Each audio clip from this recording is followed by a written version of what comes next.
ಬಂಧುಗಳೇ, ಈಗಾಗಲೇ ದೆಹಲಿಯಲ್ಲಿ ನಡೀತಾ ಇದ್ದಂಥ ಸೋನಂ ವಾಂಗ್ಚುಕ್ ಮತ್ತು ಇತರೆ ವಿದ್ಯಾರ್ಥಿ ಯುವ ಸಂಗಾತಿಗಳ ಒಂದು ಉಪವಾಸ ಧರಣಿ ಸತ್ಯಾಗ್ರಹ ಏನಿದೆ, ಅದರ ಮೇಲೆ BJP ನೇತೃತ್ವದ ಮೋದಿ ಸರ್ಕಾರ ದಾಳಿಯನ್ನು ನಡೆಸಿದೆ. ಸೋನಂ ವಾಂಗ್ಚುಕ್ ಅವರನ್ನು ಬಲವಂತವಾಗಿ ಎಳ್ಕೊಂಡೋಗಿ ಆಸ್ಪತ್ರೆಗೆ ಸೇರಿಸಿದ್ದಾರೆ. ಅವರನ್ನು ಬಂಧಿಸಿ ಈ ಕೆಲಸವನ್ನು ಮಾಡಿದ್ದಾರೆ.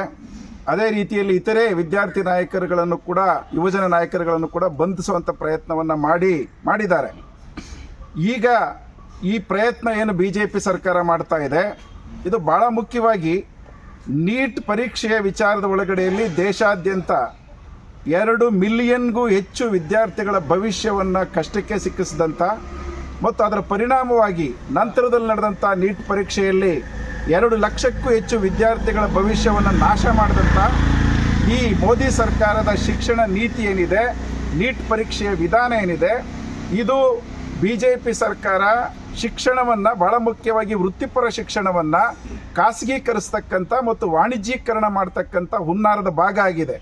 ದೇಶಾದ್ಯಂತ ಇವತ್ತು ಖಾಸಗಿ ಕೋಚಿಂಗ್ ಸೆಂಟರ್ಗಳ ಹೆಸರುಗಳಲ್ಲಿ, ಟ್ಯೂಷನ್ಗಳ ಹೆಸರುಗಳಲ್ಲಿ ದೊಡ್ಡ ದಂಧೆ ಮತ್ತು ಜಾಲವನ್ನು ಇವತ್ತು BJP ಮತ್ತು ಅದರ ಮಿತ್ರ ಸಂಘಟನೆಗಳು ನಡೆಸ್ತಾ ಇದ್ದಾವೆ. ಅವುಗಳಿಗೆ ಪೂರಕವಾಗಿ ವಿದ್ಯಾರ್ಥಿಗಳ ಭವಿಷ್ಯವನ್ನು ನಾಶ ಮಾಡುವಂಥ ಕೆಲಸವನ್ನು ಮೋದಿ ಸರ್ಕಾರ, ಅದರ ಶಿಕ್ಷಣ ಮಂತ್ರಿ ಧರ್ಮೇಂದ್ರ ಪ್ರಧಾನ್ ಹೊಣೆ ಹೊತ್ತು ರಾಜೀನಾಮೆ ಕೊಡಬೇಕು ಅಂತೇಳಿ ಇವತ್ತು ದೇಶಾದ್ಯಂತ ಹೋರಾಟಗಳು ನಡೀತಾ ಇದ್ದಾವೆ. ಅದರ ಭಾಗವಾಗಿ ದೆಹಲಿಯಲ್ಲಿ ನಡೀತಾ ಇದ್ದಂಥ ಧರಣಿ ಸತ್ಯಾಗ್ರಹ ಅನ್ನೋದನ್ನು ಗಮನಿಸಬೇಕು. ಧರ್ಮೇಂದ್ರ ಪ್ರಧಾನ್ ರಾಜೀನಾಮೆ ಕೊಡಬೇಕು ಅಂತೇಳಿ ಇಡೀ ದೇಶದ ವಿದ್ಯಾರ್ಥಿ ಯುವಜನ ಸಮೂಹ ಒತ್ತಾಯ ಮಾಡ್ತಾ ಇದ್ರೆ, ಅದಕ್ಕೆ ಸಣ್ಣ ಕಿವಿಯನ್ನು ಕೊಡದೇನೆ ಇವತ್ತು ಮೋದಿ ಸರ್ಕಾರ ಧರಣಿ ಮಾಡ್ತಾ ಇದ್ದಂಥವ್ರನ್ನ ಬಂಧಿಸುವಂಥದ್ದು ಮತ್ತು ಹೋರಾಟವನ್ನು ನಾಶ ಮಾಡಲಿಕ್ಕೆ ಪ್ರಯತ್ನ ಮಾಡುವಂಥ ಕೆಲಸವನ್ನು ಮಾಡ್ತಾ ಇದೆ. ಆದರೆ ಭಾಳ ಸ್ಪಷ್ಟವಾಗಿ ಇವತ್ತು ದೇಶಕ್ಕೆ ಸಂದೇಶ ಹೋಗಿದೆ. ಇವತ್ತು ಆಸ್ಪತ್ರೆಯಲ್ಲಿದ್ದರೂ ಕೂಡ ಸೋನಂ ವಾಂಗ್ಚುಕ್ ಅವರು, ನಾನು ವೈದ್ಯಕೀಯ ಸೌಲಭ್ಯಗಳನ್ನು ಪಡ್ಕೊಳ್ಳೋದಿಲ್ಲ, ಆಸ್ಪತ್ರೆಯಲ್ಲೇ ಧರಣಿ ಸತ್ಯಾಗ್ರಹವನ್ನು, ಉಪವಾಸವನ್ನು ಮುಂದುವರಿಸ್ತೀನಿ ಅಂತೇಳಿ ಘೋಷಣೆ ಮಾಡಿದ್ದಾರೆ. ಅದೇ ಸಂದರ್ಭದಲ್ಲಿ ಜಂತರ್ ಮಂತರದಲ್ಲಿ ನಡೀತಾ ಇರತಕ್ಕಂಥ ಧರಣಿ ಸತ್ಯಾಗ್ರಹ, ಉಪವಾಸ ಸತ್ಯಾಗ್ರಹದಲ್ಲಿ ವಿದ್ಯಾರ್ಥಿ ನಾಯಕರು, ಯುವಜನ ನಾಯಕರು ಇವತ್ತು ಉಪವಾಸ ಮುಂದುವರಿಸ್ತೀವಿ ಅಂತೇಳಿ ಘೋಷಣೆ ಮಾಡಿದ್ದಾರೆ.